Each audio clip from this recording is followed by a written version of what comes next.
Ang marriage o kasal ay isang pagbubuklod na sinasabi ng Diyos. Iiwan niya ang kanyang mga magulang at sila ay magiging isa na. Kaya sa buhay pag-asawa, ang mahalaga rito ay si Christ ang sentro. Pasakop sa alituntunin ng Panginoon at magbubuo kayo ng isang masayang tahanan. Incomparable, unchangeable. You see the depths of my heart and you love me the same. You are amazing, God. My lovely faith, my heart is overflowing of gratitude kasi binigay ako ng Lord sa'yo. Thank you for the love and life. Lahat ng bagay, nagiging magaan pagkasama kita.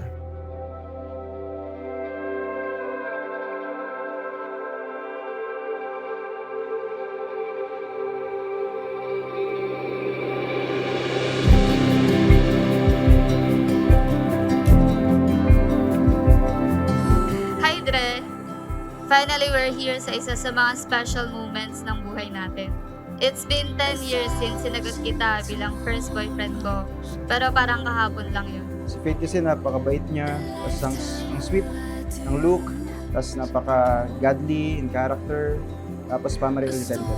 Nung naging kami na, may time na masungit siya, tapos mabiling mainis. Pero natural naman sa babae yan magagalit yun. Kahit wala kang ginagawa, tapos di mo anong ginagawa mo, magagalit talaga. I'm so comfortable with you. You let me experience things out of my comfort zone. You made me happier kasi kahit na you also made me angrier. Every dream come true, all because of you. I waited for a lifetime.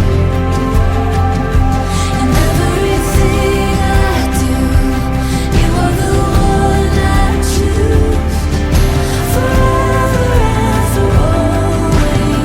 Ladies and gentlemen, let's now welcome the newlywed Mr.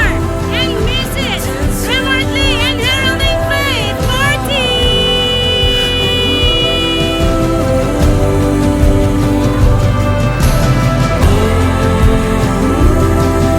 You make it all so beautiful.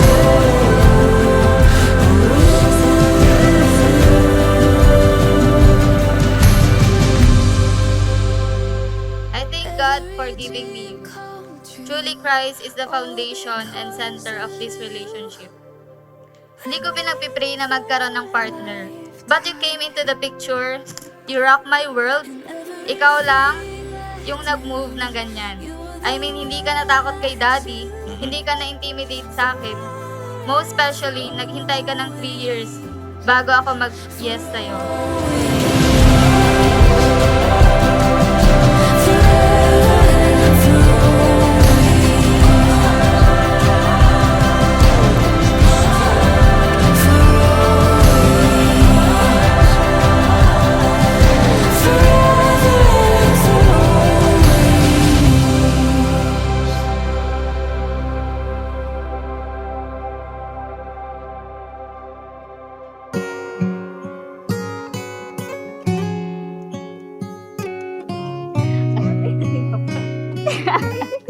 Bibilin kasi ni Sir Isa. Joke lang.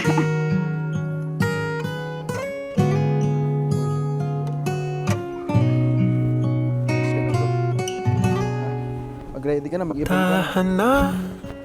Ganito kasi yan. So, may isang Sunday yon. Tapos, kachat ko yung cousin niya. Tapos, hindi ko alam na siya na pala yung nag-chat. Magaling kasi siya kumanta, kaya na-attract ako. Hey, sino yung kumakanta dun sa pitch? Nandun ang boses na. Tapos dun na. Tapos dun ako nagkaroon na parang gusto ko siya makilala. Napagkaibigan ako. Tapos yun nga, napaka-cute niya. Cute niya kasi. Cute niya tumawa, cute niya ngumiti. Kaya dun ako na-hook sa kanya. Nagustuhan ko na siya, kaya first move agad ako. Ginamit ko yung phone ng pinsan ko para makatext siya. Yun yung start ng conversation namin. Ng langit at ng iyong mata sa gitna ng ilaw. Tapos after nun, nag-church na siya. Tapos dire-diretso na, sabay-sabay na kami lagi na umattend ng mga youth camps, ganyan. You know, I'm so blessed by God with my family's love and support. That's why siguro hindi ko na hinangad na hanapin pa ang love sa lalaki. Kasi God already completed me and with the family that I have. Ako ba yung lalapit? Ikaw.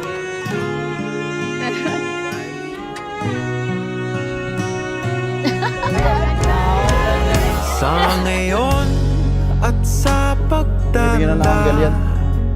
Ang kasal ay isang hamon ng commitment. Ito ay panuntunan ng Diyos na obligado ka, may katungkulan ka bilang magiging ama at magiging ina at isang pamilya na iyong itatangkilik. Ganito o ganyan. Hi, Dre! See you later sa aisle. And sana wag ka umiyak. Kasi feeling ko iiyak ka pa din. I love you. And see you later. Kay ganda ng langit at ng iyong mata, sa gitna ng ilaw ng ating syudad, pwede ba o huwag nang mag-iiba? Nangangamba palagi ng nag-iisa, sa wakas nahanap ang aking tahanan sa'yo. Bubuhay ko hanggang dulo, ako'y sa'yo. Mahal kita sa hirap at ginhawa, at panghabang buhay na tayong dalawa.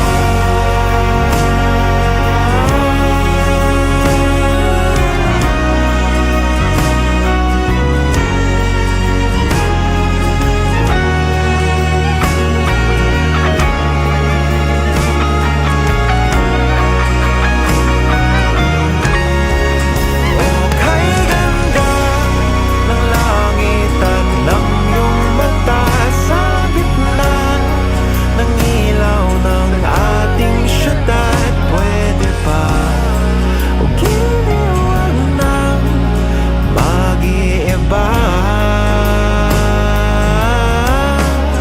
Nangangamba palagi ng nag-iisa, sa wakas nahanap ang aking tahanan sa'yo. Bubuhay ko hanggang dulo, ako'y sa'yo. And now, Greymark, you may now kiss the bride. Hi, Dre! Mahal kita at mamahalin kita na may pangunawa, kaalaman at karunungan na mula sa Diyos. I can't promise na lagi akong gigising na mahal kita emotionally kasi pwedeng minsan inis ako sa'yo. Pero I promise na pipiliin kita araw-araw.